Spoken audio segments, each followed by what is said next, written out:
Lincoln Riley gave public comments about the end of the USC-Notre Dame rivalry for, well, the foreseeable future, and he has stuck the blame squarely with Notre Dame. Sounds like somebody just didn't want to play the game, didn't want to have that kind of competition on the schedule.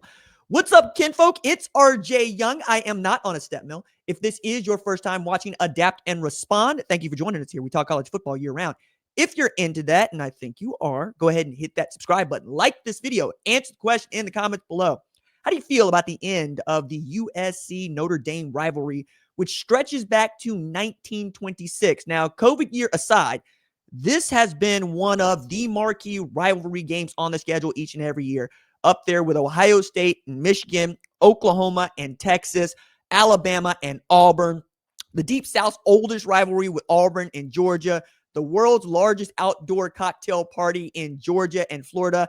I can keep going, right? Because our sport is made of rivalry games, and they are the last vestiges of tradition in our sport, as we're seeing, transfer portal is rampant.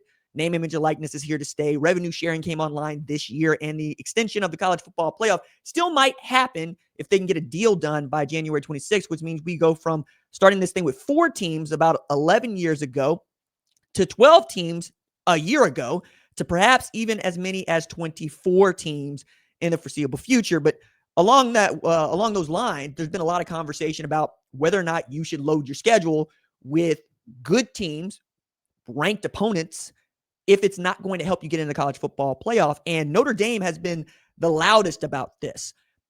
Never mind that the college football playoff, its 12-team format, was made with Notre Dame in mind, because they never really want to join a conference, even though all of us would say, hey, you get treated much more fairly and we'd have a little bit more sympathy for you if you did. Instead, you've been very selfish, right? You're going, hey, we don't want to join a conference. We're going to have this scheduling arrangement with the ACC that only seems to benefit Notre Dame. We're also going to pout when we don't get invited to the college football playoff, as we are the first team out, according to some, although BYU has something to say about that, especially after putting together a 12-2 season that doesn't end with them in the college football playoff. Meanwhile, Notre Dame, who was invited to play in the Pop-Tarts Bowl, decided, hey, we would rather just call it in. Like, we've been bringing it in. We're going to send the kids home. We're not going to play in a bowl game. This is how disappointed we are with this. And they said the quiet part out loud repeatedly. Pete Wavekwa going after the ACC and the College Football Playoff Selection Committee for leaving Notre Dame out after they lost a head-to-head against Miami to start this year that proved to be the difference. And this, hey, look, Notre Dame, the scoreboard matters, right? And at a time of great transition for USC, as D'Anton Lynn will become the next defense coordinator at Penn State, Lincoln Riley goes out of his way to say, look, I wanted the Notre Dame game on the schedule. And the quote is pretty damning in as far as how he feels about this. Now, Lincoln Riley has gone out of his way to say he has sacrificed a lot to be at USC. And normally, far be it from me to take sides between two schools that are private institutions and have all the money in the world, because I'm like, yo, y'all are bickering over loose change at this point, and it's unbecoming for both of you.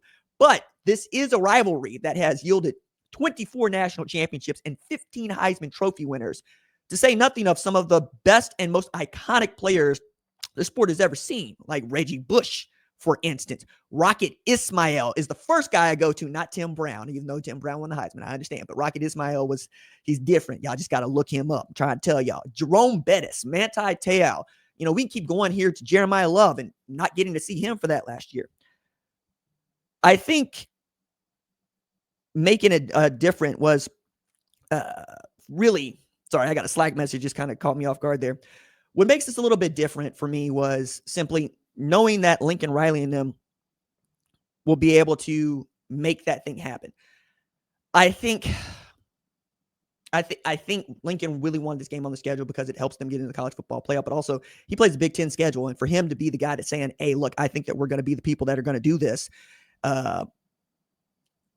it smacks of Notre Dame just not wanting to play, right? They had a really soft schedule in 2025. We didn't know it was going to be that soft when they started to play it, but they played Miami. They played A&M. Those are two teams that were vying for the college football playoff, and two of that might have gotten in if A&M could have just beaten Texas. And you really needed both of those teams to play well the rest of the way, including the USC. Like if USC was there in the Big Ten championship, probably have a different conversation here. But those are the three best teams they played all year, right? They lost to those two top 10 teams in A&M and Miami, right? So now what it comes back to is what it is that Lincoln Riley thinks happened versus what it is that Notre Dame thinks happened. And Riley kept it a buck. He said, look, had Notre Dame lived up to their word and played us anytime, anywhere, we'd be playing them the next 2 years. As it stands, we're looking at this game not being played again until 2030, right? Which I think is wild to think about. I also believe that it's going to open up an arrangement for USC to try to schedule somebody worth a damn. I don't know that they will, and frankly, I don't think that they will. But we all know that Notre Dame and BYU are going to make this thing happen, and you're going to go from, again, Notre Dame USC to another holy war, right? Catholics versus Latter-day Saints. And it's going to be a lot of fun, I think, because Kalani Sadaki's figured out how to make a winner out there in Provo. Full respect to BYU. After losing Jake Retzloff to the portal, who, by the way, led Tulane to the college football playoff, I mean, Bear Bachmeier showed me something that I didn't see on the schedule for them, which is a great quarterback. Now, I'm going to defend myself here and say I'm not going to bet on a true freshman quarterback to go 12-2 in his first season at BYU. And I think most of you would have called me insane to rank that team in the top 25 to open the preseason without a starting quarterback and having lost Jake Retzloff and not knowing what Bear Bachmeier was going to show. The defense I always thought was going to be good. Chase Roberts on the outside was going to be fine. LJ Martin in the backfield was going to be good. After that, I had questions, and Bear Bachmeier ended up being that guy. I just remember his older brother Hank was the truth at Boise State. I enjoyed watching him for a little while, right? But going back to this Notre Dame USC rivalry, it's more about Notre Dame wanting to have its cake and eat it too. Now, they're able to retain Marcus Freeman. I never really believed that he was up for an NFL vacancy. I think his agent's doing a lot of good work to make sure he gets the extension that he should be awarded. But after that, I have real conversation. I want to have real conversations about Notre Dame and its inclusion in the college football playoff, because we already got a memorandum of understanding going into 2026 that says if they're a top 12 team in the rankings, they get an automatic selection. Like there's no leaving them out on head-to-head or criteria. I don't think that's fair. Now, college football has never been fair, but the bracket is an opportunity to try to make it fair, right? I realize there are also people that don't want to see Oregon beat the hell out of James Madison, even though James Madison put up 509 yards of offense, or see Ole Miss beat the hell out of Tulane. It's going to happen, right? Just like in the NFL, just like in your high school football playoffs, you're going to have a team that kind of probably shouldn't be there, but has earned the right to be there, and I would want the opportunity to play. I think everybody should have the same opportunity to get their behinds kicked by Georgia, Ohio State, Alabama, Indiana, right? Those teams, Oregon, those teams we think are good. Texas Tech, those teams that we think are good. Miami, teams we think are good. And as we continue to do this thing with the college football playoff and extension, I think this argument that Notre Dame is trying to put out is going to go away, because eventually we're going to extend the playoff. It might not happen next year, but it is going to happen because you need to raise more money, even in a billion-dollar industry, as people are trying to find money in the couch cushions, so they say, to pay players out of revenue sharing. If that continues to happen, sure, yeah, absolutely, we're going to get that done. On the other hand, yeah, dude, I think that we're also talking about what Notre Dame might be losing if they don't get to play USC. Now, that aside, Lincoln Riley doesn't have a great track record of beating ranked opponents at USC, and they have never made the college football playoff. Again, this is why I'm more likely to side with him in this discussion, because USC has more to lose by losing this. I mean, Notre Dame, I should say, yes, Notre Dame has more to gain from this, and USC has more to lose from this.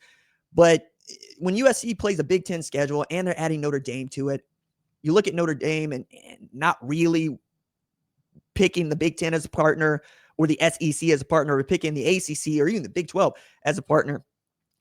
I just wanted to see them get this done. And they're robbing us of the only rivalry game that we care about. And that sucks.